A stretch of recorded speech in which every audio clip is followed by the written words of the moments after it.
Anong energy to? Parang itong energy na to yung may mga apam, ha? May mga apam.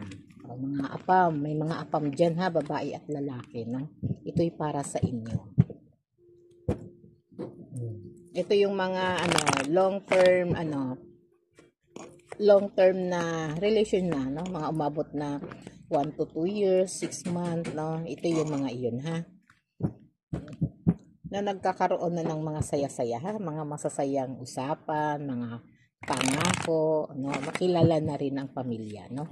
Kilala na ang pamilya, malaki na yung connection, no? Pero kayo LDR, no? LDR pero apam, ha?